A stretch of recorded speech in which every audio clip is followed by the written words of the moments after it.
She's not back yet? You mind if we take a look in her bedroom? Has she ever disappeared before? She didn't leave without permission. She doesn't not text me when I text her. What does she normally take with her when she leaves? Her book bag, her phone. Her phone's not in here.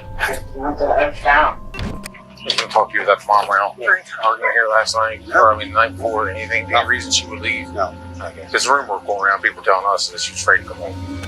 This is the moment Andy McCauley realized police were on his trail. Just hours earlier, his girlfriend's daughter, Riley Crossman, suddenly went radio silent, and police were quickly called to come and investigate. At first glance, it looked just like a messy teenager's bedroom with nothing out of the ordinary. But as the officers scoured through the clutter, unsettling details began to emerge. This was her book bag. Debbie said she wore it, but she said the kids already went through everything. Tony. They would find items that a teenager might typically take if they were planning to run away, but as they begin to look even more, they start to notice blood. Blood was on her sheet, and more was found on her comforter. The cops were now certain that foul play had occurred, and something terrible happened to Riley. As they try to piece together the puzzle, police find themselves entangled in one man's web of deceptions and twisted lies, all crafted to conceal his one single disturbing secret.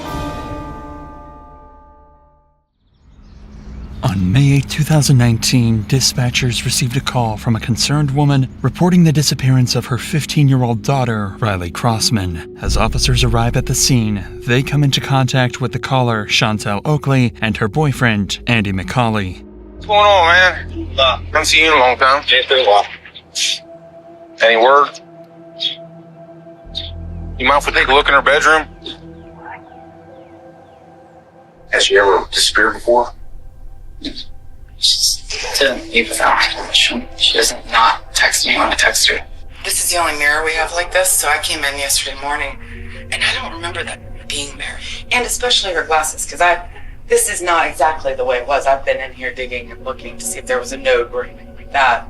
According to Riley's mother, this was unlike her, and she wasn't one to run off without telling anyone. A quick search of her room revealed that her belongings were untouched, except her bed, which was covered in bloodstains. This was highly suspicious, so officers quickly took a sample and sent it off for DNA testing. But for now, officers need to gather as much information as possible from people who last saw Riley, so they decide to question Andy about his whereabouts that day. I was going to talk to you about tomorrow morning. Arguing here last night, or the night before, anything, any reason she would leave? No. Okay. There's a rumor going around, people telling us that she was afraid to come home. I don't know if that's, you know how people go sometimes. But No, there's nothing like that. Okay. So, She wouldn't have to be here. I mean, they're right. They ain't like that. It's never like that. this is nothing. Yeah. Her mom wasn't even home. Right. She's at work. No, you. They said that she got an argument No. with you and No. they didn't want to come home. No. So, I don't know. She was you can ask your grandma. She was here doing dishes and everything. Her grandma was here till 7:30. Okay. Debbie. Right. Yeah. When's the last time you saw her? Like 9, maybe 10ish. At night? Yeah. And what context was that? Oh, she was here in the house. She went to bed probably. Well, I don't know what time she went to bed, but she was. All the kids were in the room by like 9:30. Did she leave in the morning? No, I left I got up 4 o'clock in the morning. Left 5. Okay. Go to work. According to family and friends, Andy was never an early riser. In fact, when police interviewed one of his colleagues, Johnny, he stated that he had to go to his house and repeatedly call him to wake him up. But on this particular day, things were different. I'll call him and see if he's up. So that morning, do you remember if you called him or he called you? Wednesday morning. I want to say he called. But this was not the only strange thing about Andy that day. He also told police that he was at work all day, and when cops interviewed another one of his colleagues to verify his alibi, they found out that Andy had left work and was gone for nearly 5 hours. And he gets back at roughly, It's probably 2:45. somewhere around So he was going a while. 4, almost 5 hours. Because of this, detectives now know that Andy hasn't been completely honest with them so far, at least about staying at work the full day. This is very clearly a red flag and means that he's trying to hide something from them. But Andy might not be the only one hiding something, as officers would find out when they decide to look into Riley's boyfriend, Hayden. For the last 8 months, the two reportedly FaceTimed every night, so officers believed that if anyone was in contact with Riley the night before, it would be Hayden, and he was soon called in for an interview 2 days after Riley went missing. Can you just tell us when you were last FaceTiming? I was actually talking to her about the DC trip that was going on. And do you know exactly what time? 10:30-ish. On the night of Riley's disappearance, it just so happened that Hayden deleted all his messages with Riley because he did not want his mother seeing them. This is why detectives could tell that Hayden knows something, but because of his mother's defensiveness, he's unable to speak his mind. I told him before not to delete his messages, but he isn't having it, deleting everything. What do you know about her mom's lifestyle? Or what their relationship? I don't really know much about mom. I feel like she just isn't a responsible person.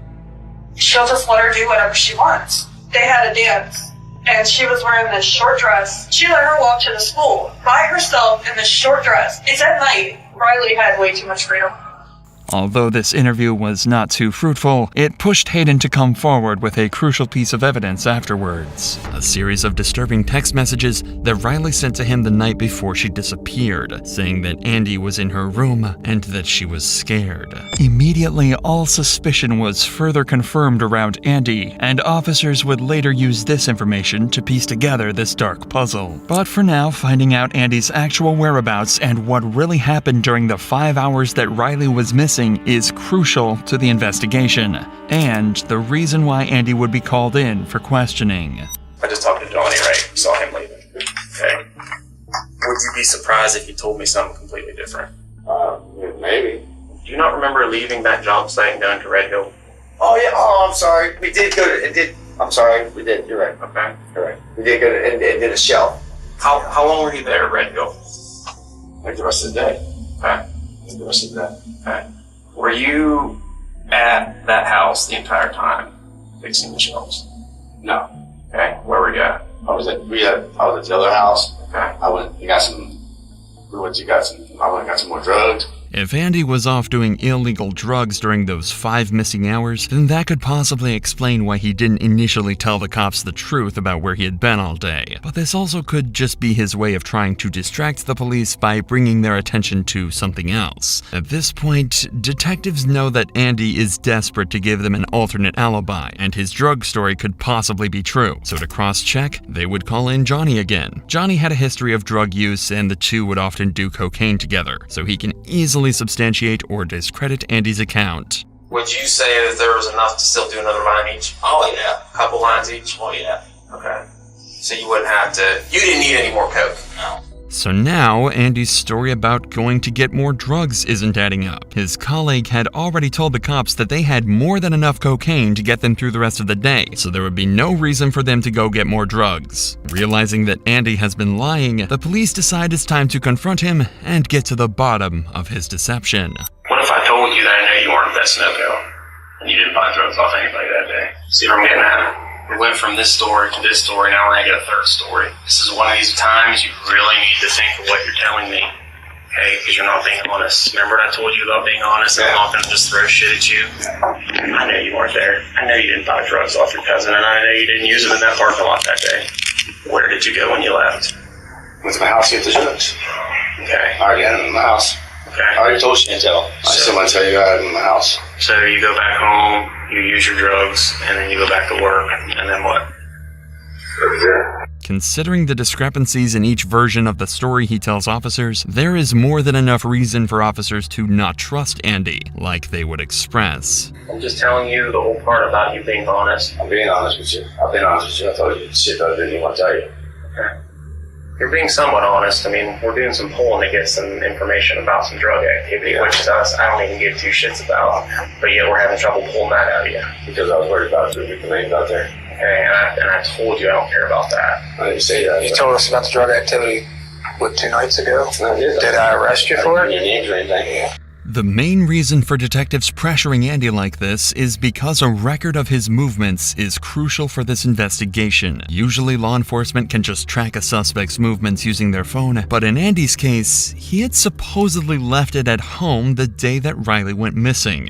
Knowing that the more leniency detectives show to Andy, the bolder he would become in giving shady alibis, detectives decide to ramp up the intensity of the conversation, even more to make Andy nervous and slip up about his real whereabouts. The further along this is, whatever happens, and whoever did this to her, the worse off it gets for that person too. Yes, I hope so. She was probably taken out of that house by somebody. Yeah, I feel something that she was taken definitely. I feel because she'd be on by now. She wouldn't leave her mom. She was taken from that house, is what I'm saying. She didn't wander off. She didn't pack a bag and take her clothes, take her glasses, take a cell phone charger, take all of her money. She had most of her money. Someone's going to go. Her money was still in the book bag. Yeah. So like I said, if someone's going to run away or do something, they're going to make a little bit better effort, even for a 15-year-old. I agree. For a 15-year-old kid, they're going to at least have the necessities. Even after explicitly stating the absurdity of the situation, Andy seems as calm as ever and won't crack about where he really was. But even in this situation, detectives have one piece of evidence that would cause the pressure to mount on Andy: the texts that Hayden had showed them. Once confronted with these, Andy's behavior changes immediately. What if I told you her last text to her boyfriend were saying, don't talk, because she still has the FaceTime on? Andy's in here. I'm afraid. That's what it said. What if I told you that? I would say that's crazy. I can put my hand on the Bible and tell you I saw those texts today. Well, I like to see him because I know probably he is scared of me. I know she is. Not only that, she said you were in here and she was in her bedroom because the FaceTime was still on. I was never in her room. That's not what she's saying. I don't go in her room. Andy, I'm not lying to you. I was not in her room, for one. And for two, the kid's not scared of me. There's no reason for her to be scared of me. I've been there in her life for a year and a half. Taking care of her, giving her everything she needs. But what we're saying, I get that, I hear you, but what we're saying is that's what she's saying. So obviously to her, she's afraid of something. The walls are closing in on Andy quickly, and he's no longer able to keep up with his lies. He can't think of any possible reason why Riley would be afraid of him, or any explanation for why she would have sent her boyfriend those texts. There's no way. There's no way you can ask your mother. The mother will tell you that it's not true. There's no I'm way. telling you, I read that with my own eyes today. I don't know. I know. So you see where that puts us. Yeah, I understand, but the kid's not scared of me. I don't understand how you guys can say that. Despite the damning physical evidence, Andy continues to insist that there was no reason that Riley would have been afraid of him. Perhaps he thinks that if he denies this enough times, the cops will simply move on. That she's not. That's your grandmother. That's what she is saying. She's saying that's why we're saying that. We don't know what goes on behind closed doors when, you and Chantel are there, or Chantel and Riley are there, or we don't know, okay? But obviously in her mind, she's afraid of you. Yeah. Would you agree it doesn't make sense? That doesn't make sense at all. So does she have any reason to say that? No. Then why would she say that? Oh, no. At this point, the cops have given Andy an opportunity to come up with any sort of explanation at all, or even a lie. This would have been his chance to point towards something that may have happened in the past, even as simple as a disagreement between the two of them, as a possible reason Riley would have written these things. But Andy is not taking the bait. Is she vindictful towards you? Does she hate you? No. She don't hate me. She loves me. That's what I'm asking you. I don't know that. Does she argue with you? No, ever. We have She never cuss at you, curse you out, nothing? Never, nothing. In a year and a half, nothing. Okay, so it sounds like to me she does love you so heartedly. Yes. Okay, so why would she say that? I don't know. In a year and a half, we have not had one conflict. Okay. Me and the boy, yeah, we have. Okay, but there's never been anything, like you said, a year and a half or the last several weeks, several months, several days, nothing that's you're like, oh yeah, I forgot about that one time she wanted this and I told her no. Maybe she got mad and she's nothing. With all else failing, Andy would attempt to try and convince the cops that he shares the same sentiments as them. But you see where that puts us, right? Yeah, I understand. I understand what you guys are. I'm not mad that you guys are doing your job. I mean, that's the last message he has from her. Mm-hmm. I'm not mad that you guys are doing your job. I know you're doing your job, but there's nothing I can think of. You want us to do our job. That's what we're doing. I'm asking you to do your job. I'm not mad. You guys don't know. Guys, I think he's a little pissed off, but there's nothing that I can think of.